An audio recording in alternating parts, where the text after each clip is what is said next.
Welcome to the K2 Sales Podcast. I'm your host, Karen Kelly. Every week, I'll be sitting down with a sales executive where they'll share their stories and experiences that produce game-changing results. Let's be honest, sales can be a tough game.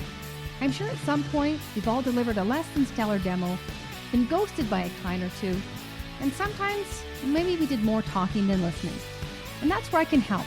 The stories and insights our guests share can be applied to your own business, your territory, or with your team, so you're not reinventing the wheel.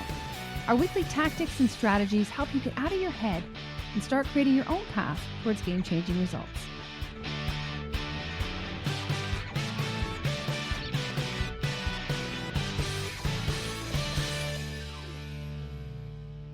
Welcome back to the K2 Sales Podcast. I'm your host, Karen Kelly. For those new, welcome. And for those returning, welcome back. I had the absolute pleasure of speaking to my friend and my fellow women's sales pro, Kristie Jones, who's the founder of Sales Acceleration Group. She's the author of Selling Your Way In, which will be released in a few months. And she's a speaker. And we talked about how to successfully hire a sales rep. And this could be, we talked about BDR, SDR, as well as an AE. And Kristie does this as part of her offerings, but she has extensive experience, especially in the startup space, of just, that interview process, what to look for. How should we be screening from both sides, both the interviewer and the interviewee?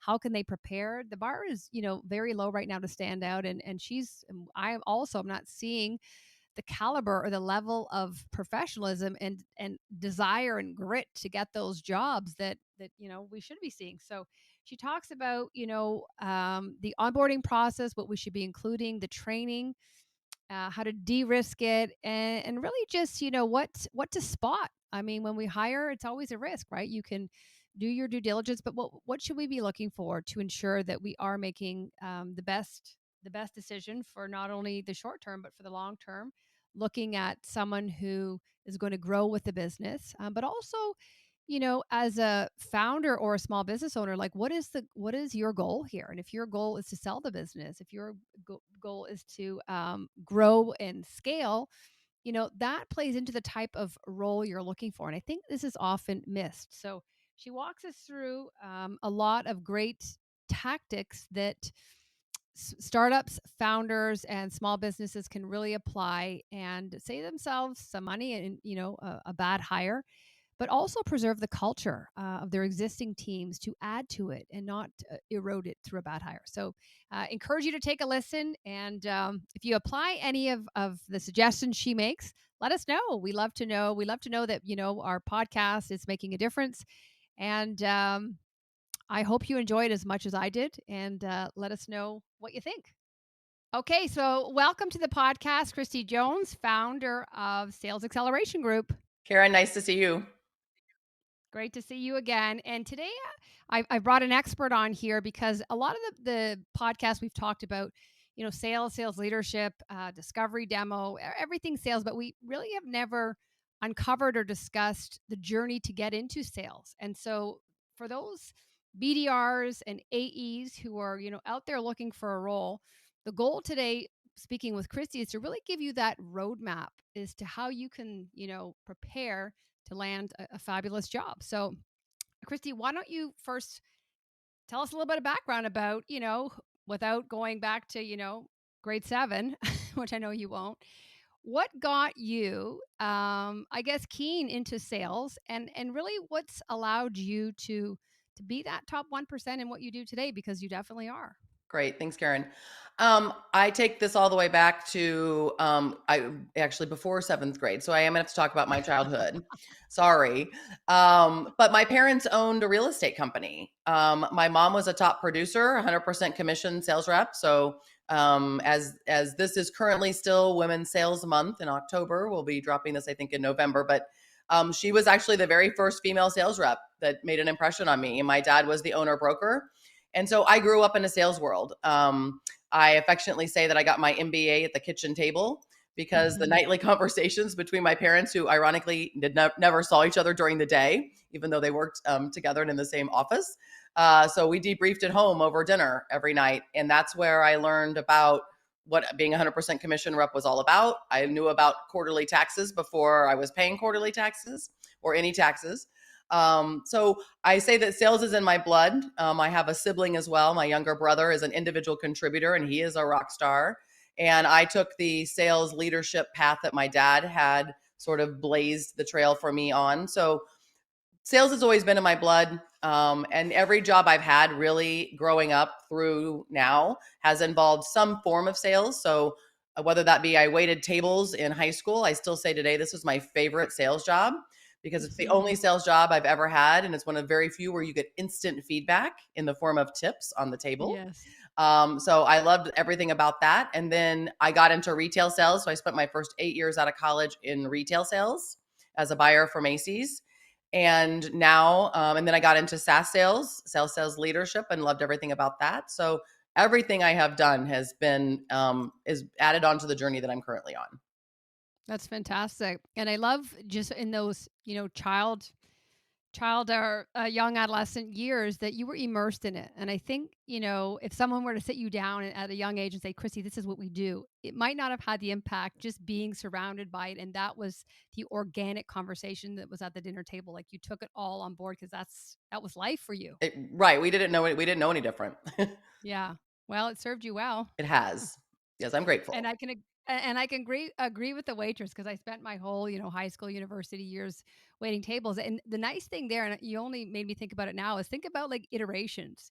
If I do this, does it yield a greater tip? And if I don't do that, and so I think it's really good to, just how are things that we can do in our day to day sales job like that, where Yes. we say, if I do this, what happens? And I think people don't do that enough.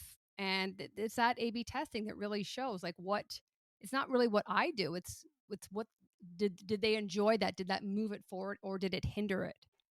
Yeah. I just recently wrote a blog post that hasn't dropped yet, but on the similarities of and the ties between waitressing and sales, everything Mhm. from, and you understand this because you did it, your territory matters, right? The section you were Mhm. assigned could mean the difference in like $40 in tips, right? Yeah. Product knowledge, does the salad have nuts in it? How is the dish prepared? What's the sauce? Is it on the side or on top? Relationship with your coworkers and management matters because guess who assigned you those sections and your Mhm. schedule, right? So the difference between getting a Friday night shift and getting a Sunday morning shift. I mean, it goes, I mean, seriously, as I started thinking about it, it goes on and on and on about Yeah. all of the things, and not to mention the fact that persuasion, right? You probably learned your persuasion techniques, waitressing, because I did, would you like fries with that concept? You bring out, you don't just talk about the dessert, you bring out the dessert tray, right? Yep. There are several things. And then and then kind of segueing into what we're going to talk about today, the type of waitressing job. So the type of sales job you take is an income changer. And so I Mhm. started my career as a waitress at a sandwich and ice cream parlor. And and then I graduated to the next restaurant I worked at had alcohol. And then Mhm. I was like, oh, this was game changing because the tips Yep. were, the check was twice as big. The Yep. tips were twice as big. So you have a choice about what position you take as we start to talk about interviewing and hiring. And so picking the right sales job in the right industry at the right company with the right product or service, will make a difference in your income. I think that's so valuable. And, a lot of people are just, I want a job. I want to either get into sales or I want to get into SaaS sales. And I think when you don't, just like you said, really look at the company, like the culture, is this aligned with my purpose and what do I want to do in the world? And I just think, and I can say that, at a very young age, in my early 20s, I didn't just take any job. I really was intentional with what I wanted to do because I feel that even if it's not transactional, it becomes transactional because you're just like, it is what it is. I'll make the money. And now, more so now, people feel that, right? So I feel like it's a great place to start. So really, if you're listening, you know your purpose, know what lights you up, know what matters to you so that you can attract and align yourself with a company that it's not just written on the wall, that those people embody that message and you see it built into the culture. Yeah. Karen, you know that I've just written a book that'll be published in August of 2024 called Selling Your Way In, the playbook for Hmm. setting your income and owning your life. And it's three sections. It's a fairly big read, but the first section is all about that. So I wrote the book because I see so many salespeople, whether they're not in sales yet but are going to be, or are already in sales, who have picked the wrong role, Yep. they picked the wrong company, they picked the wrong boss, they picked the wrong product or service, and they're limiting their income and impacting their life. And one of the things I say in the book is like picking the wrong job could cost you $5 million over your lifetime. Like Mhm. easily, it could cost you $10 million over your lifetime. And so I wrote the book because I got tired of seeing people and frustrated that people were, they didn't really understand even all of their options, right? I mean, we talk a lot about hunter farmer, but no one talks about the solution consultant or the sales engineer, and no one talks about the Mhm. onboarding or implementation specialist. No Mhm. one talks about the trainer. There are so many jobs underneath the sales umbrella that I don't think people truly understand, and they're not matching their strengths and their sales secret weapon and superpowers to the job and looking at it from that perspective. So I'd love to dig in deep today and help your listeners, make sure that they're, first and foremost just vetting the company to make sure that Mhm. it's a good place for them. And then how do we work through the interview process in order to make sure that this is a job where I can be a rock star, I can be a top 10 percenter, and I can make sure that I'm going to be earning at the top of my potential. Mhm. Huge, huge, huge. And I can't wait for your book to come out. So congratulations again. Thank That's a you. first time author. It's going to be amazing. I know that. So excited. So why don't we go there, Christy? How can someone vet the company? I'm applying for a new AE role, and it sounds good, but like, what can I do to make sure that more than a gut check, that this is a vetted company that is a good match for me? Yeah, I think first and foremost, let's just look at the product because it's the product or service. So I say when I'm hiring, I'm looking for candidates who have taken what I call like the realistic or ambitious step change. Meaning, is every job they're taking better or more challenging than the last? So if you're a sales rep who has been selling a $10,000 annual recurring revenue product, the next you don't want another company where you're going to sell $10,000 revenue Mhm. again. Yeah. You want a $50,000 average sale, right? So we're looking. So first off, like, what are they charging? How are they charging? Do you already have industry experience? Do you like the industry? So a lot of times I see people staying within the industry, which I think is great because at some point you're becoming some sort of a thought leader or a subject matter expert in that industry. So I think first and foremost, I would say, is this even a product or service that you want to sell? Is it the next step up for you? Mhm. And then you want to start looking into the company. So obviously Glassdoor, right? I mean, that's where everybody's first stop, Glassdoor. So, do they have bad reviews? Now, again, everybody has, again, you got to take a lot of that with a grain of salt. Bad things happen, layoffs happen, those type of things happen that are outside of people's control. But in general, you can get a good feel for culture in looking at not just looking at reviews from other salespeople who left that organization or still at that organization, but you should look at the other departments too, and particularly Mhm. look at marketing. Right, those are your tried and true besties. Once you get into the company, sales and marketing are very much tied. But look at product dev, right? Look at the product team. Look at the product development. Look at the developers. Look at Mhm. some of those other folks. Look at finance. You're going to need your finance friends too. So don't just look to see if the salespeople were happy or not happy. Look at the entire organization, particularly the departments that you'll be working most closely with. And then one of the things that I do as an interviewer is when a resume comes through, I first thing I do is go to LinkedIn, and if I have a connection with that person, I'm calling that person before I ever reach out to the candidate. The candidate should do the same thing, right? They Mhm. should go to LinkedIn. They should see what connections they have to that organization, who works there that they know, and they should be getting insider information. They should be reaching out to those folks and saying, how long have you been there? How do you like it? What do you like about it? What are some of the Mhm. challenges? And even again, back to the industry, not just the company. I think those are all such great points. And even the first one I love that I think people stop at sales when they're looking at reviews, but think about all the department sales touches and, Yep. understanding the culture there because it spreads across, right? So I think that's really valuable.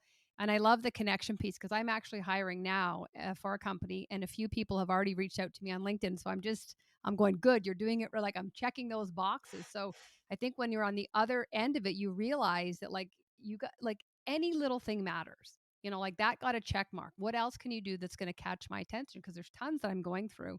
And you realize that like a lot of them are lookalikes and sound alike. So anything that you can do in advance of the interview, I That's mean, right. that's your time to shine. But like this is low hanging fruit here to do little things like that.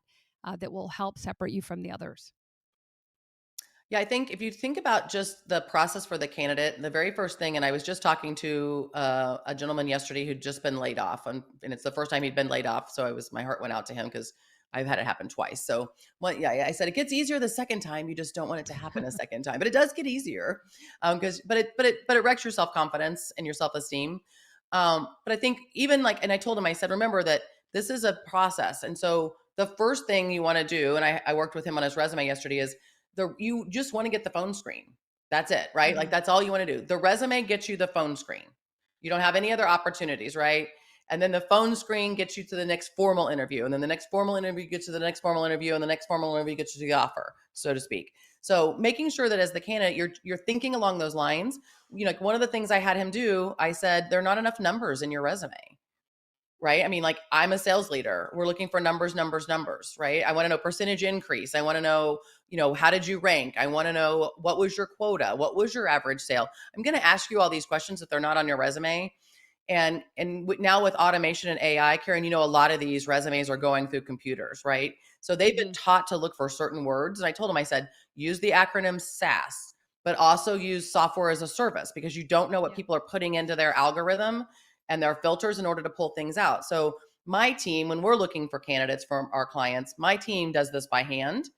But I Mhm. know that lots of companies use computers. And so I said to him, like, we need these buzzwords in here because you don't know if it's going to be a human looking at it or a machine. Yeah, I think that's very valuable. And chances are, if the volumes are big, it's going to be a machine initially, right? And so, thinking outside of the algorithm, how else can you get its attention? So that's a great point.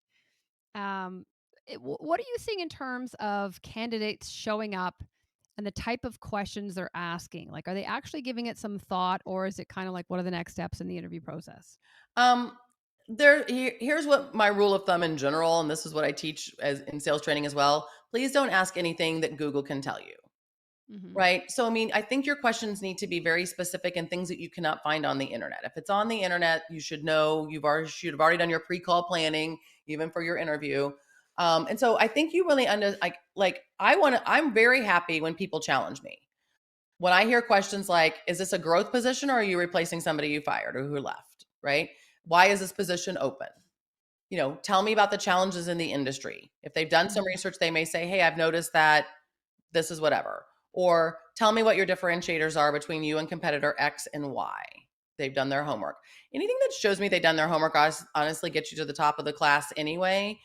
But I'm looking for people particularly, and because I live currently in the startup world, if you're not asking me, tell me about your funding and tell me about your runway, then I know they don't understand startup, which Hmm. is a concern for me. So you should be asking me, particularly as you get higher up in the org chart, so to speak. So maybe as an SDR, that might not be a question that's super concerning for you.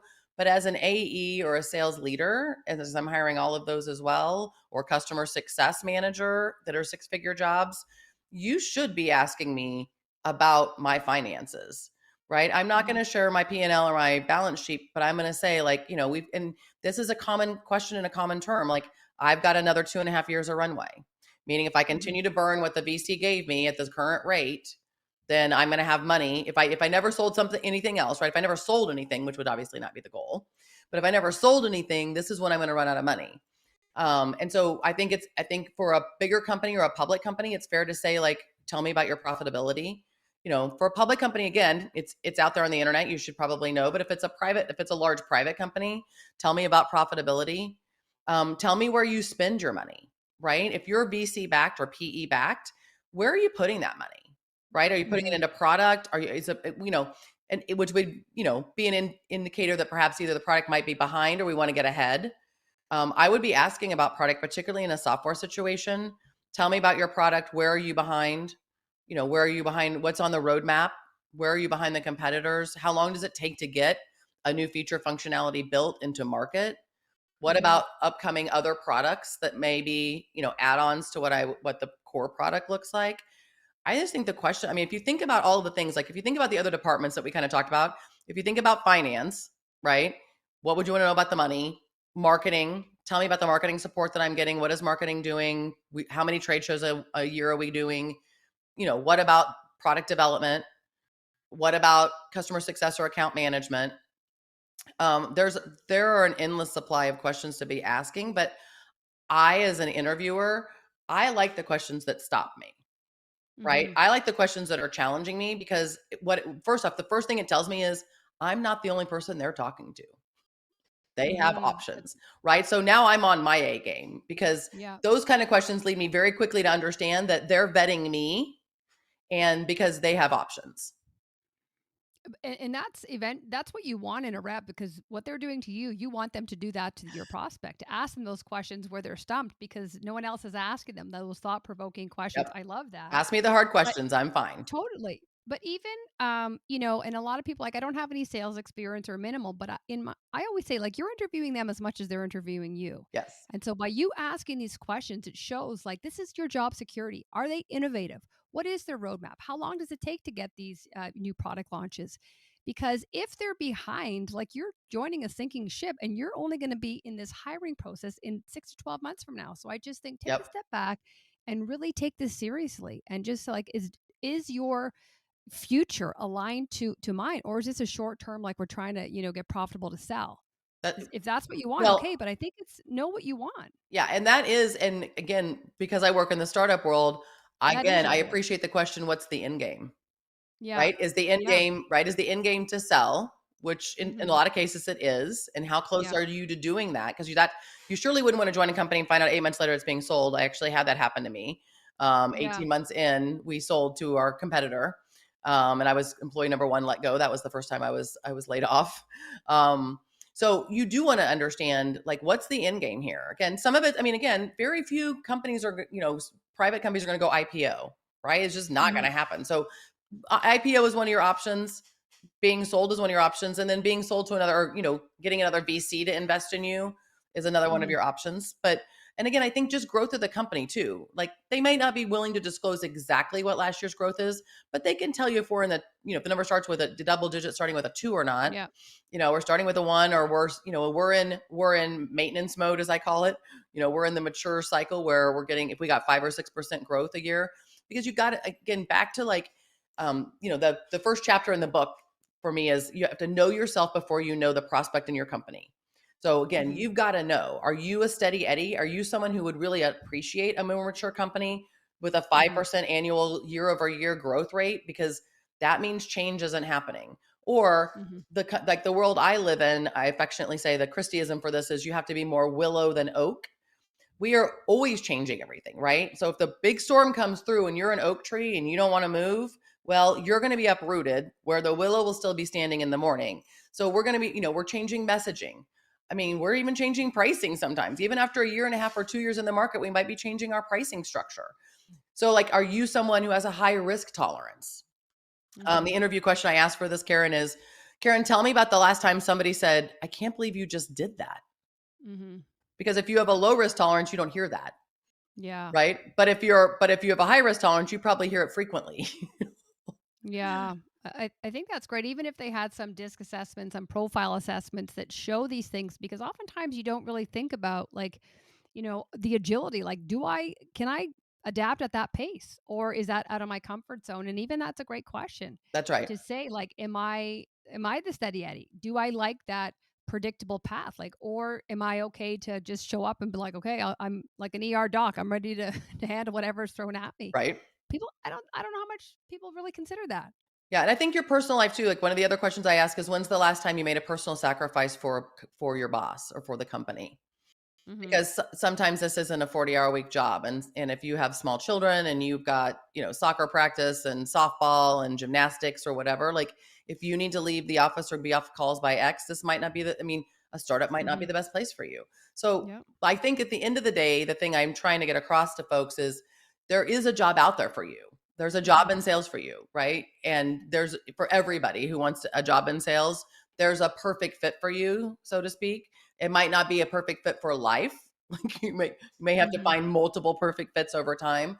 But if you really understand yourself, your risk tolerance, what you want income to look like, the type of customers you like working with or prospects you like working with, the type of, bosses you like to work for, really understanding all of those things, then I always say flip the script. So the first 2 interviews that I do with candidates are all about making sure that they're qualified, right? So I'm making sure so they don't get a lot of time to ask questions. But once I determine that they are qualified to do the job, then I literally say to them, we're going to flip the script. I'm turning the table on you.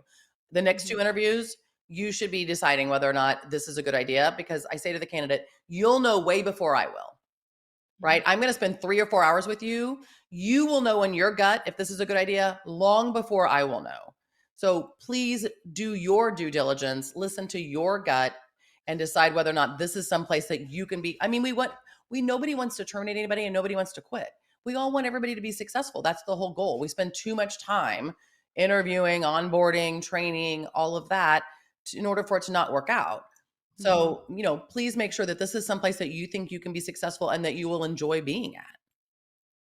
I think that's so important because it is like the financial investment, the time, even what it does to the team when you bring someone on and they're not successful and they leave and just you're never getting that, momentum. It's very damaging. So I agree with you. Really take your time and take it very seriously. I just want to build on what we're talking about. And so when you're interviewing both BDRs and AE, Mhm. what are some of the qualities and traits you're looking for? And I guess you can split them up for the 2 different roles. And if there's an overlap, if there's some that are grouped, you can share that as well. Just so again, this helps people answer which role is good for me, or maybe it's customer success. Yep. Who knows? But I think it's important to know what interviewers are looking for in those roles. Yeah, well, I'll start with the SDR BDR role, because in general, we think of that as the hunter role and we assume that they're going to become an account executive and a hunter role after that. But what I tell candidates in that when they're interviewing for that, I've had the pleasure of being able to start 2 SDR teams from zero, which as a sales leader, you hardly ever get to do, is build your own team from scratch. But I have. And even though I'm always looking for hunter traits, I'm not always needing 100% hunter. And here's what I say to people who come into this role, because a lot of times it is your starter sales job, if you will. And so you may or may not think, you may or may not know whether you want to be a hunter, but you think you do. Like again, I always say, like, Uncle George has said, oh, you should go into a sales. You've got a great personality, right? I love that. I hear that all the time. But the nice thing about the SDR BDR job is because it's so soon out of early in your career, you're not locked into anything. So I say there are 4 paths out of SDRdom. One of them is obviously AE, hunter, so quota carrying net new sales rep. The other one is customer success, so switching from hunter to farmer and relationship building. But again, commission, that's a commission component to this as well. Renewals, expansion, upsell, cross sell. That solution consultant or sales engineer I talked about. Sometimes I see people right away and I'm like, oh, you're technical. I'm like, if you don't like the hunter job, I'll tell a story in a minute, but then this solution engineer, sales engineer, solution consultant is perfect for you. Again, bonus based, like base salary with a little bit of bonus, part of the sales umbrella of the sales team, part of making sure that sales get closed. And then the other one, sometimes I have people go into marketing because we work so closely with marketing. I've had a few SDRs go into event marketing. So I think there are a lot of paths out of the SDRdom. One of the stories that I like to tell, and I told in the book, is there was actually somebody who was a project manager for the engineering team. And I ended up playing, again, this is a typical startup story. I ended up playing ping pong with him one night over with a beer at the end of the day. And I didn't know him very well. And I was like, Brent, you're in the wrong job. He's like, what are you talking about? I go, oh my gosh, you need to come to the dark side. Like, you have sales written all over you. Like, oh my gosh, you could be so successful. He was like, no way, that's too stressful. That's starting at 0 thing every month and commission based. Like, no way, Jose. And so I worked on him for a little bit, and finally I gave up. And then one day he shows up in my office and he says, hey, the company just approached me and wants me to be the first sales engineer. And I was like, perfect fit. Like, this is it, right? Like, I don't know if I hadn't really badgered him, whether he would have even thought of himself as part of the sales team. And then I was like, oh my gosh, it's genius. I didn't suggest or think about it. We didn't have any at the time. He literally became sales engineer number 1. So that's the other thing. Like, just because you're in some position, I mean, I right away, I was like, oh, my friend, like, you could be making twice as much money. Come to the dark side. He was like, oh no, But we found the perfect position for him. And today, at the very same company that I identified that, and he became the very first sales engineer, he is now the SVP of solution consultants. That's So fantastic. he So, found his calling. So I think with the SDRs, like, be flexible, I guess I would say. Like, mhm. there are lots of paths out of SDRdom. Let's be honest, you're going to be in there for 18 months, like tops, 24 months, if you became a real rock star and we're making good money. But this is your starter sales job. So pay attention to what's going on around you. You're going to be sitting on calls with your AE, right? You'll sit in some of those calls for training purposes or for warm handoffs. So pay attention to that. But you should also be sitting in on customer success, quarterly business reviews or executive business reviews. You should have enough contact with marketing to know what's going on over there. And then again, if you're in a situation where there are solution consultants or sales engineers, ask to sit on some of those calls when we're doing high level demos like that. So you can kind of see what those options are, because you're not entrenched yet, right? You're Mhm. not golden handcuffed into anything financially or anything else. So be flexible.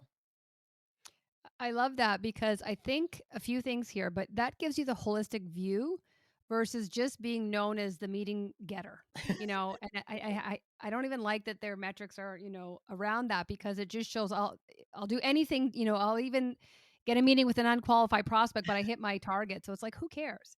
But I think when you can do things like you've suggested, talk to CS, talk to the sales engineers, sit in on some AE calls, you're able to see that full picture so that when you're booking a meeting, you can help them see around the corner versus just, and so many times I hear, well, it's just me right now, and all I can do is this. And then I'm going to pass you off to this person. Like, they're more experienced. And I feel there's like some self deprecation there. And like, I'm only this little thing. And I'm like, no, but you don't have to be. Like, you can still be an SDR, but you can still educate them, offer value, so that handoff, you're already infringing a little bit into the AE role, but the customers benefited from it. Yeah, here's a tip for people thinking about the SDR BDR role. Do not take a job with a company where you are what I'll affectionately call pimping the demo. So when you say to them, like, tell me about the position and how do these calls go with the prospects? If they say, oh, you're just like giving them some big exciting information about a feature functionality and asking if they want to see the product, that will give you zero sales skills. You will not learn a thing. And I can't promote you, right? If you have not done what I'll call discovery light, the Mhm. SDRs that I work with are required to get what I'll call housekeeping tactical information, right? Like information about, like, how are you currently doing it? Like, current situation, what are you currently using? But I require my SDRs to get one pain point before they can set an appointment with an AE. And I'm Mhm. not just trying to be mean, that I'm helping them, because if they can't do that, then they're not going to be able to run a full on 45-minute, 60-minute, 30-minute discovery call and really be able to dig deep. So I walked into a company about a year ago where I was working with an SDR team of about 6 or 7, and they were reading a script. And I Mhm. said, okay, we're about to throw that out the window. And they were like freaked out. And I said, no, no, no, no, no. I'm like, I'm going to teach you how to add. I mean, again, like, these are sales soft skills that you need to be taught how to do. But they didn't know what to do when someone asked a question, right? When someone asked a question, they didn't have an answer. They didn't even really understand how their product worked. And I said to them, I don't know how to tell you this without just telling you this. None of you are promotable. I can't put you anywhere because you don't have basic sales skills. You haven't been taught basic sales skills. So don't take a job where you're just presenting and pimping the demo without being able to ask some questions. And then, I teach you can't put anybody on the phone, Karen, without a live call script. So I do have a live call script for new reps. Mhm. But it's a 3-parter, right? It's introduction, like, why should you give me 3 minutes? It's the most important 3 or 4 questions I need to ask to help qualify you in or out. And then I call it the transition statement. The transition statement is, Karen, thanks so much for your time. I told you I would keep this short. I appreciate you answering the questions that I ask. Based on X, I do believe there's a reason for us to speak further, and here's why. That's the Mhm. value part that you just mentioned, right? So if your company is not asking you to do that, and I call it checking your brain at the door. If you're going to walk in the door every day and just check your brain because you're just going to, like, read whatever they told you to read and pimp the demo, you're going to leave without any important sales skills to get the next job. That's so important. And I think basic sales skills are non-existent today. And They are you not know, existent. that's It's so maybe a true. blanket statement, but I would say, and it's kind of not really the rep's fault No, because when they're onboarded and they're thrown a script and a product spec sheet, no one's told them. For me, it's all about human behavior now. Like, even to teach them, like, why would somebody ask that question? Like, what was the motivation behind that versus panicking that I can't answer it? Well, why are they asking it? Like, something's gone wrong before. And so just lean into that curiosity and dig yep. back as to why are you asking things like that? Because even when you think about all the tech right now, and a lot of companies don't have the budget to support it, so they're really working on skeletal bones here. But what that's done is revealed the real lack of foundational fundamental sales skills. And when it's like that, relying on a script, and it's like if someone's reading, I'll say to them, are you reading? Like, it's so obvious. And I know that throws them off. They're like, yeah. And I'm like, don't read. Like, stop reading. Like, this is as a consumer. But it's just, it's not setting anyone up for to support sales as a profession. And I think it goes back to what you asked me originally, which is vetting the company. And Mhm. so if you hear that, like one of the things that I give candidates an opportunity to do is talk to somebody currently doing the job. And any That's a company great should one. allow you to do that. So, Yeah. after I've gotten through my formal interview, and I do, by the way, do assessments. So you mentioned that we do assessments. Then I let you spend 15 to 20 minutes talking to someone currently doing the job and asking, and I say, I'm not there. I set it up Mhm. for them, just the two of them. I'm not in the room virtually or otherwise. And I say, ask them anything. Ask about the hiring manager, ask about the company, ask about the culture, ask about, Mhm. tools, ask about whatever you want.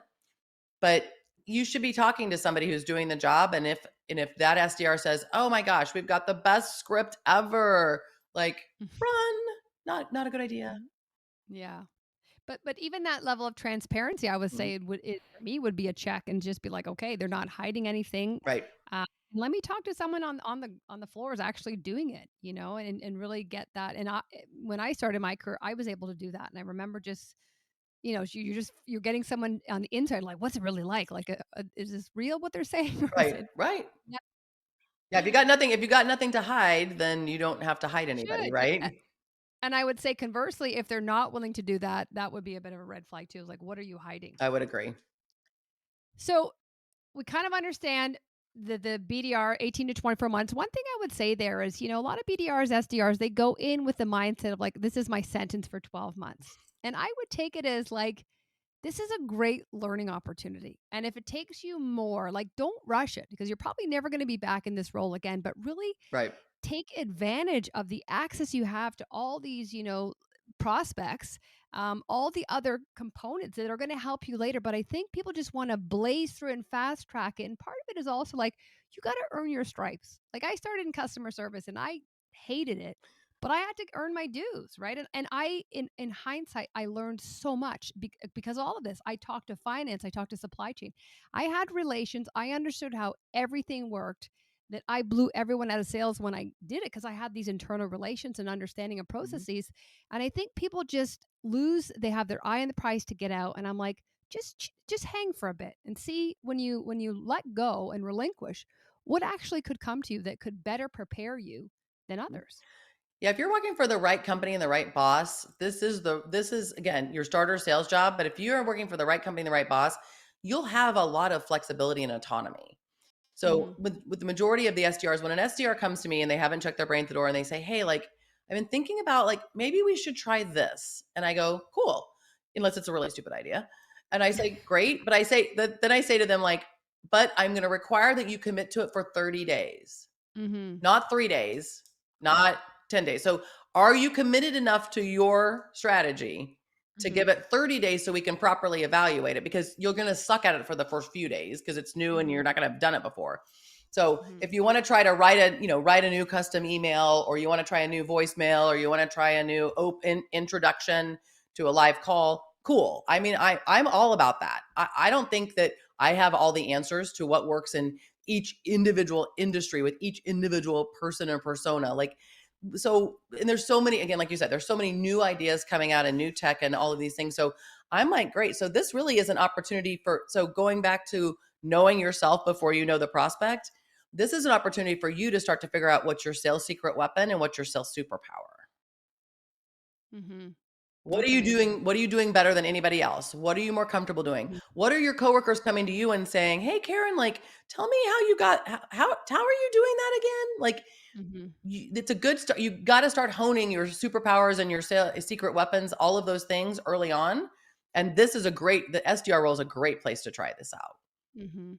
And I think even asking for feedback to colleagues, friends, people, you've worked with in the past and say like, how would you describe me? Because I think the way in which we see ourselves sometimes is different than how we're seen by others.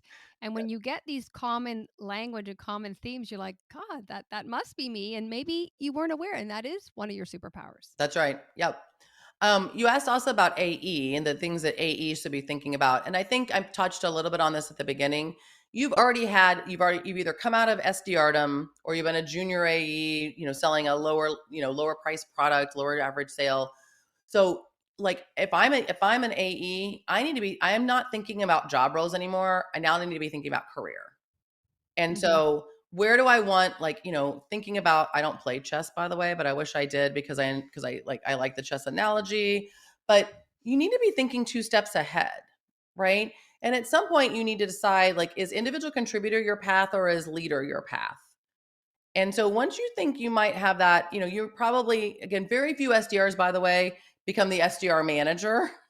Normally, the SDR manager normally was probably an AE at one point, by the way. So, although it's becoming more common, but I think even like, do you understand what your path is? And my personal philosophy is the majority of individual contributors should not become the leader at some point if they've not identified that early in the process. So, if they've been an AE for a hunter for 10 years and now all of a sudden they want to be the sales, somebody says, "Oh, you're finally at the top 10%, we should make you sales leader." That's a horrible idea. First off, if they were going to be a leader, they would have raised their hand for a leader earlier on, right? They would have been like, Mhm. "Hey, like I really think like," and that you would see the signs. They're mentoring other people within the SDR world. They're mentoring their AEs. They're volunteering to like, I'll put that new process in writing, or I'll be the first one to try that. I'll try it out, and then I'll tell you how it goes. Right? You'll see those signs along the way. But I think as an AE, if you've been an AE for 3 to 5 years, you're sort of like, you've probably made the mental and emotional commitment that I'm a hunter and this is what I want to do. So now you need to stop thinking about jobs and start thinking about careers and income. So what do I need to do between now and X to maximize my income and make sure I don't lose that 5 or 10 million over a lifetime that I could otherwise be having because I took the wrong job with the wrong company or the wrong product? Mhm. And I'll tell you a failure story, Karen, so that to emphasize this point that if you've made a wrong step, it's okay to abort. So I already knew I was already down the path of VC backed companies. I was like, this was my calling. I loved how fast paced they were and everything. And then I lost my job. I told you about being employee number one let go when Network Solutions became web.com. And web.com said, we'd love to have you in Florida. And I was like, yeah, I'm not moving to Florida. I live in St. Louis. I have a child in school. So I lost my job because I wasn't willing to move, which happens. It seems funny to say it now, but this was pre-pandemic, when people thought that you had to be in the office. Um, and so I was looking for. I knew I was started to know myself, so I knew I wanted VC backed. I knew one of the other things is I'd interviewed for a job prior to that last job I had taken, and I didn't have any international experience. I hadn't sold internationally or been a sales leader for an international team. And that was that role. And so I was like, I really need to check the international box. And so I stumbled across a job on LinkedIn that was a VC backed pet food company, holistic dog and cat food. And I was like, huh. And I was going to get to run Canada. So, okay, so it wasn't EMEA, it wasn't APAC, but I was like, okay, well, like it's another country. I'm going to count it. You appreciate this as a Canadian. I was like, Yeah. yep, that's a different country than the one I live in. Um, so I interviewed. It was a female sales leader, female SVP of sales. So I was like, you don't come across that very often. The CEO and the COO they were guns for hire, as I affectionately call them, with the VC. They just turned around Breyer's ice cream, which I did not know had been failing, but apparently had.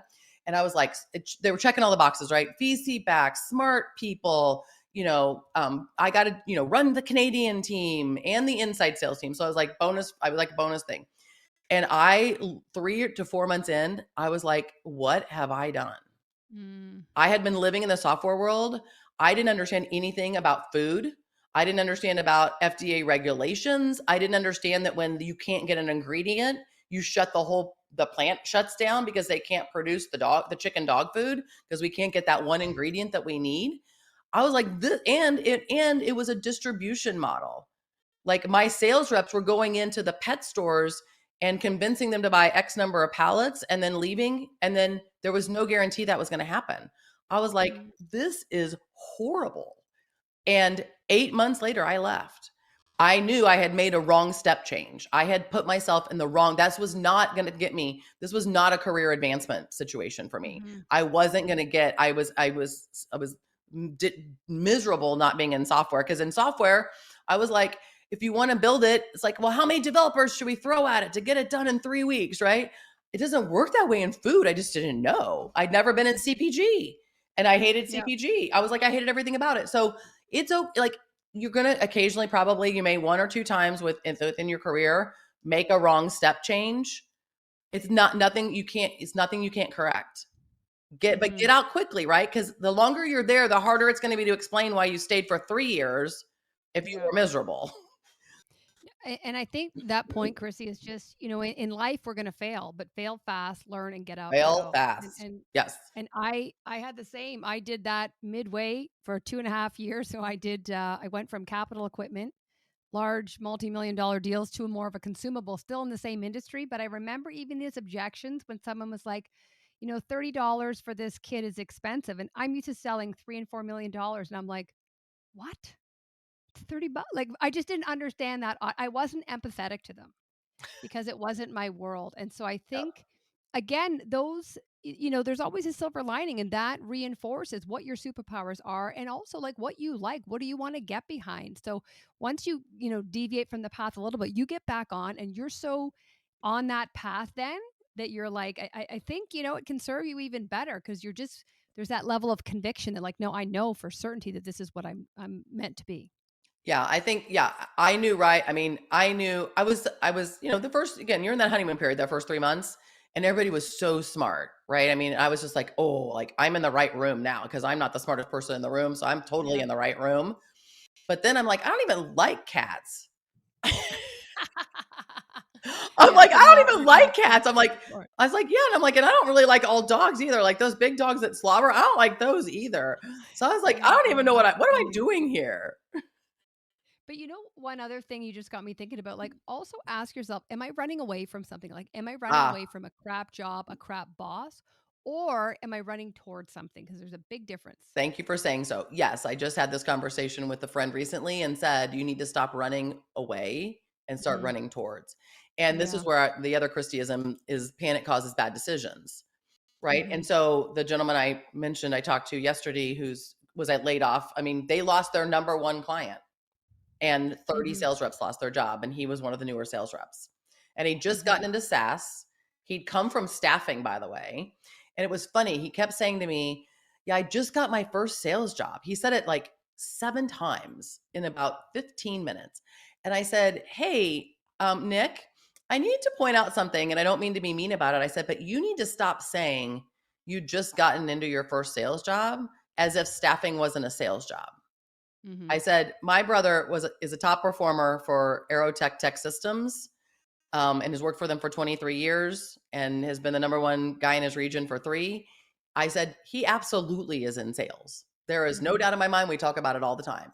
I said, so don't, like, you took your first SaaS sales job, Yeah. right? But staffing is a sales job. And so, but I think like, and I said to him, he had a couple of opportunities, but he had 3 opportunities but 2 of them were moving a little bit more slowly, which were more SaaS companies. The other one was back in staffing. And I said to him, I know that sounds like the easy path. And I know that we're coming up to the holidays and there's all this panic, but I said, I would encourage you to try to speed up the other 2 by letting them know that you're expecting some offers, Mhm. because he's like, I'm afraid the staffing company is going to give me an offer next week. And I said, without saying it's a staffing company, call those Yeah. recruiters and say, Yeah. hey, is there any way that I can get in this week to do the interview? Because I'm expecting an offer next week. And so I think, when you have either been let go or you're in a bad situation, like I knew I was in a bad situation with the pet food company, but I did not leave until I had my next job lined up. Mhm. I started very heavily looking for my next opportunity, but I didn't quit because that would have been a bad idea Mhm. financially and for some other reasons. And by the way, there were things I was learning, by the way. I was learning again, I was learning that certain provinces within your country need to have French in their dog food bags instead of English. And I was learning things that I did not know before, right? Yeah. But that supports your international experience. You can And I see checked the wonderful international laws of box for Quebec. 8 months, right? So what would you say the top 3 traits would be for an AE? Like, are you looking for an effective communicator? Are you looking for someone who's the ability to influence, curiosity? Like, what are some things that really are? This is what separates, the top from the average. Yeah, I think it's interesting. What separates the top from the rest is not what people think it is. And this is one of the reasons I wrote the book as well. So, this is the question I asked her in the interview. Karen, tell me 3 things that you do consistently in a sales role, regardless of the company that you're working for or the product that you're selling. And here's what top 10 percenters say to me after they think the question over. They go, I'm at the gym every morning by 6. Mm-hmm. I listen to business and sales podcasts. I read a sales or business book a quarter. I have a group of friends that are also in sales, and we meet quarterly over drinks to, support each other and, answer questions that we've got about the situations that we're in. I have a spiritual or religious practice. Mm-hmm. So I can easily separate the 10% from the other 90 because the top 10 percenters understand, and you and I talked about this a little bit when we were hiking in Arizona together recently, but the top 10 percenters know that the work to get to the top doesn't actually happen at work. It Mm-hmm. happens after work. So Mm-hmm. I'm looking for people, regardless of the position and who I'm hiring and what position I'm hiring for. I'm looking for people that are investing in their own personal and professional development and taking responsibility and accountability for that outside of what the company's done for them. So Mm-hmm. to your point, I always ask people, what sort of professional soft skills sales training have you been provided? And 87% of the time I hear I haven't. And my follow-up question to that is, so what have you done for yourself? Mm-hmm. So like, you and I've talked about this, over the time that we spend together. We exercise, we eat Mm-hmm. well. You know, you monitor the amount of alcohol that goes in your body. I actually am all about wine. So we have two different strategies there. I'm like, oh, a good bottle of red goes a long way. I'll call it antioxidants. But we have made decisions as top 10 percenters Mm-hmm. that the other 90 don't have the discipline, the wherewithal, the interest in doing. And Mm-hmm. again, because you and I want to make sure we don't put that 5 and $10 million, we don't want to leave that on the table. We want to make sure we take that with us. Mm-hmm. And so what I hear there is how we do anything is how we do everything. Oh, Karenism. Yeah. I always say that to my kids. Like, I talk about Mamba mentality and I'm like, this bedroom and the messiness is not Mamba mentality. And when you go to the soccer field, that's not Mamba. So it's all correlated. And even the other day I was in the gym and I was just like, I had 2 more and I could have cut it early. And I'm like, Karen, like, that's like picking up the phone and it's like 5 to 5. I'm going to stop. It's like how you do anything is how you do it. You got to hang in there. Yep, And I think that grit and that just that 1 percenter is what, and I completely agree with you. It's out.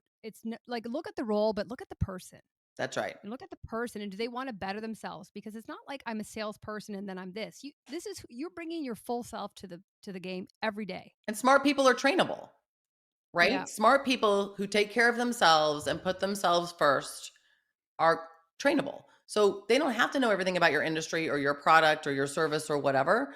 They need to know about themselves. They need to be a lifelong learner. They Hmm. need to know what motivates them. They need to know how they want to be rewarded financially. If they know those kind of things, then I can fill in the blanks. And it just brings me back full circle here. It's like know yourself. Like we started here, like going know yourself to attract the company. But even in that negotiation phase, like what motivates you? Like for me, it was always cash. Like back in the '90s, and now people. And the irony is, it's not money for everybody. Some No, people it's want to not. know that they're the younger generation, that they're part of something bigger than them, that there's a sense of community, that there's an environmental, that they're reducing the carbon footprint. And that's That's great. right. But you need to know what that is. Otherwise, we're painting everyone with the same brush. And I just think people that know themselves, you're not going to attract those kind of people when you're just, painting everyone the same and not really being attuned. And those people should also challenge that, because they're like, hang on a minute. Like, and that's where they have to stop and say, I'm just going to pause for a moment and correct you, because that's not who I am. Yeah, on another day on a different podcast, the other thing that I think that just in general is this concept of cultural fit Hmm. versus what I would like to see as cultural add, right? And it goes back to that what you just said, painting everyone the same color. That's cultural fit. That's I'm looking Hmm. for people who look like me, who have my same Yeah. background, who have my same socioeconomic situation, who grew up the way I grew up, who went to college or didn't go to college or whatever it is. That doesn't benefit companies. We need to be looking for cultural add. We need to be looking Hmm. for diversity, not just in the things that you think when you say the word diversity comes to mind, but like, how did you grow up? What was your Hmm. experience? Like, again, like, I love to hire athletes. We didn't go deep on that, but like, I love to hire athletes. I particularly like to hire collegiate athletes because the balancing act it takes to be a Hmm. student athlete today with the demands that are on athletes because of the amount of Yeah. money the colleges are making. Again, we can have an NCAA conversation another day.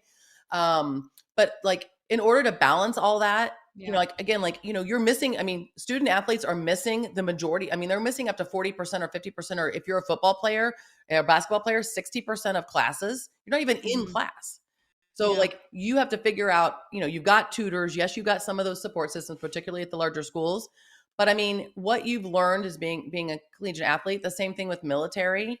I like to Hmm. hire military leaders because they have to think on their, yes, they're working within a structure. We have a very structured military system in the United States, but they have to think on their feet. They have Hmm. leadership skills. They're problem Hmm. solvers. They have to be problem solvers. So when I'm looking for certain people, I'm looking for certain things that people have gravitated towards or done. And even, Hmm. like, again, even high school athletics. Or I hired a guy one time for an AE position straight out of college. His name is Ryan. I know exactly who he is, and I can track him down today because I keep track of him.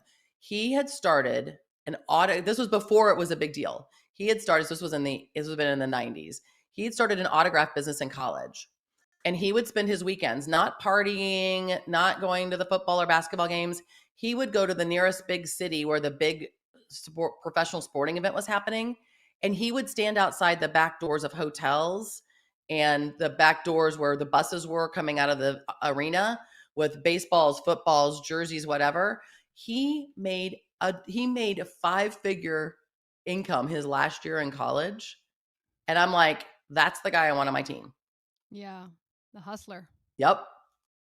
Yeah, that's amazing. That's Gary V's mentality, and just to hustle, and even these side hustles. And are you spending your time in bars and parties, or are you actually working on yourself and honing your craft? And I think it's very important to do. One thing that I am always intrigued with was is just critical thinking skills and understanding. And I'm actually going through this with my son right now, who's 9, but I'm like, Jordan, it doesn't matter about the answer. I said, I want to know how you're coming at the problem. Like, how are you tackling it? Like, what number are you going with? And I just think even, and this is where coaching comes in. And when you invite your rep to come first, Yep. you're inviting them to come at it from an angle and a perspective and an approach that might be completely opposite to where you're doing. And it might be better. And I just think, see how their brain works. And this is, again, to support your comment about diversity. Yep. Diversity in gender, in experience, in industry, in everything. Like, if you surround yourself with, like, I think Britney Spears, just like all her people are there, they're yes people because they know they're getting paid well. What about someone who challenges the status quo and makes you think and pushes back? Like, those are the people that I want around me. Yeah. And um, just like in sales, there's tension, but I think the best companies also, when the knights of the round table get together, if you will, if we're all disagreeing with the leader, the CEO, the founder, the whomever, that's not going to make that company better. You need to surround yourself with people who will challenge you, and say, like, is there a better way? Is there a different way? Hmm. And Hmm. and yeah, I mean, and I think there are, I think that, I mean, this definitely goes on in companies. I think it's definitely a little harder to interview for, but I mean, if I was a candidate, I think the question I would ask is, tell me about the last time that the executive team overruled the CEO, Mm-hmm. and what was the Yeah. situation? Yeah. I'd hire you. All these behavioral based interview questions just like bounce around in my head at night. I see that. That's amazing. What what what are your thoughts now on hiring somebody without an education? Oh, so funny. I was just talking about this the other day. I could care less anymore. Yeah. I really could. And I'll be honest with you, like I was the college junkie. Like you didn't have a college degree, you were never getting past the door. I really thought that. Mm-hmm. And I don't think that anymore. I think Mm-hmm. life experience, I think where you've come from. I'm about grit now. I read the book Grit by Angela Duckworth. I'm all Mm-hmm. about grit. And so I think, I think life experience, particularly in sales, can take you a long way. I just commented on a post in LinkedIn yesterday that I thought might get me in trouble, but I went down that path anyway. But somebody had put out there, like, hey, recruiters, like there are other people out here in the world who probably have something to offer that didn't go to college. And I Mm-hmm. jumped on it right away and said, you know what? And for sure, like, and I worked for a company that will remain nameless where the conversation around the Knights of the Round Table was, finding people from, I'll call them the blue blood schools because I'm a big Yeah. basketball girl. And so I said, you know what? There are a lot of other people out there that don't have an MBA from a blue blood school who worked their way through college. Again, I love this, right? I'm always looking for the student athlete, or I'm looking for somebody who worked their way through college. I'm looking for somebody who contributed financially to Mm-hmm. their college.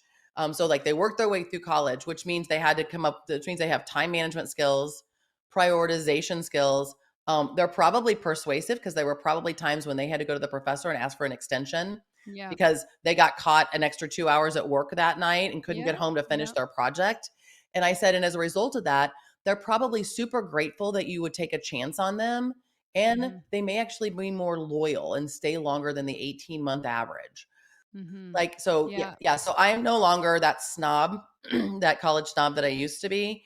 I don't think it's Mm-hmm. for everybody. And honestly, I think the prices, I think the amount of money that, I mean, all of my son's friends that came out of college have this massive debt hanging Mm-hmm. over their head, and it's just awful. And Yeah. I just don't think that, I don't think if we really valued that education, we'd make it affordable. And we Yeah. haven't. Even state schools here in the United States, it's not a, it's affordable. It's more affordable than going out of state. But like, no, we don't. I think we as a society don't value that anymore. Yeah. In general, because of the price tag, the 6-figure price tag that you have. And so, Mm-hmm. no, I think there are a lot of other ways that you can prove to me that you're gritty, that you're ambitious, that you're smart. That I don't think college is it anymore. Mm-hmm. No, it's interesting to hear because I agree. I actually posted for a company, and I got to that part, and I don't believe in it anymore. I mean, I I have don't. a degree. I did go to university, I did too. but I'm like, I know what they're looking for. They're looking for like time management. Can you get these things done in a compressed period of time? Can you, because think about it, you're not 18, 19, you're moving out of house. Basically, you can party if you want all day, expensive party, and are you going to show up for school? But I just think for me, the bigger thing is, are you coachable? Like, do you have life? Have you traveled? Have you backpacked around Europe on your own? Did you have to negotiate in a hostel? Like, could you? Even bartending, I think you have to strike up a conversation with a Yep. stranger, ask insightful questions, make it about them. Like that's prospecting 101. So for me, I've removed the snobbery as well. And I just don't know if that's why I was asking, because I was like, are other companies, It, again, maybe it depends on the role. yep. I was in medical sales, and a lot of these are very, Yes. they need a kinesiologist and physio background. And I understand that to an Yes. extent. Yes. But I think like the human connection, like the ability to connect with someone and be empathetic and be able to trust them, that trumps, in my opinion, an MBA any day. Yeah, and I think nowadays with I affectionately call them the zillennials. I've just grouped the Z's and the millennials together. I don't think they probably appreciate that, but I just call them the zillennials. They grew up on technology. Yeah. I didn't grow up on technology. I mean, I was talking to somebody the other day. I'm like, do you remember that? Like, somebody was mentioning something yesterday about them being in trouble when they were a child with like long distance bills. Their parents were like, you have to stop calling your bestie in Yeah. Pennsylvania. It's costing a fortune. And I was like, oh my gosh, remember it was like long distance used to cost money. Yes. These kids grew up on technology. And the majority of the sales jobs, I mean, a lot of the sales jobs out there are software. And I'm like, why do you need to have a call? I mean, you probably know more about, and you're going to be able to figure out, what people like. I mean, they just Mhm. grew up in a completely different way than we did with technology and advantages and all of these things. And so like, why wouldn't I, if I'm seeing some of those other traits that I'm looking for as far as the top 10 percenters that I mentioned are concerned, if I've got some of those on the table and you decided not to go to college or you didn't finish or you just got your associates, okay, let's talk. Yeah. Yeah, totally. Totally. I wouldn't deny them for No. that, and I would love to hear their story as to why. That would open things up as Mhm. well. Um, I'm just I'm so thankful for you coming on and sharing all the insights because I guess the last interview I had was 2007. I don't even like. I was at my last company for 10 years. I've been on my own for 5 years, so 15 years ago. Yeah. One quick story. I remember um, going through a headhunter for my last Mm. role, and it was taking so long. And this is where it's like, trust the process. I'm like, this process sucks and it's broken. And I remember Googling the president's number of the company I was applying to. And I phoned him up and left a voicemail. And I said, look, there's 4 players. I've worked for one of them. This will be the second. And I just sold myself. Next day, I got a phone call. They flew me to Montreal and that was it. And I just thought, like, that's selling. Like, how many years ago when one door closes, Yep. you got to find a window, you got to find a garage. And I think now when people are like, I don't have sales experience, but the interview process itself, you're showing them what you are going to be like when you're representing their brand. That's right. How prepared are you? What kind of questions are you asking? What are you going to do to make it impossible? Are you using video? Are you sending a follow up, a thank you message? All these Oh my things gosh. are what they're going to Yep. expect from you. Yep. Hardly ever get a thank you email anymore. Hardly ever. Yeah. Yeah, 24 hours after, definitely no later than.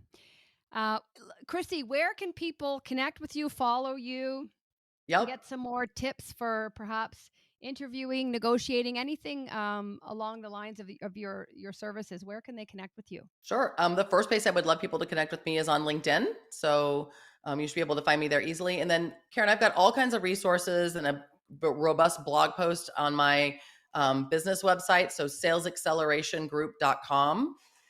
And for your listeners specifically, at salesaccelerationgroup.com/K2, I'm going to put interview questions for the leaders and interview questions for the candidates on there. So I'll give you some head starts on some of the best questions you should be asking if you're interviewing. And if you're the interviewee, I'll give you some of those too. Well, that's fantastic. Thank you so much. So, folks, if you are in any of those positions, interviewing or being an interviewer, please take advantage. And I want to thank you again for sharing your tips and techniques and tons of years of experience. Can't wait for your book to come out, Thank and I'll you. be sure to get it and support you. And thanks for listening, everybody. And we'll see you next time.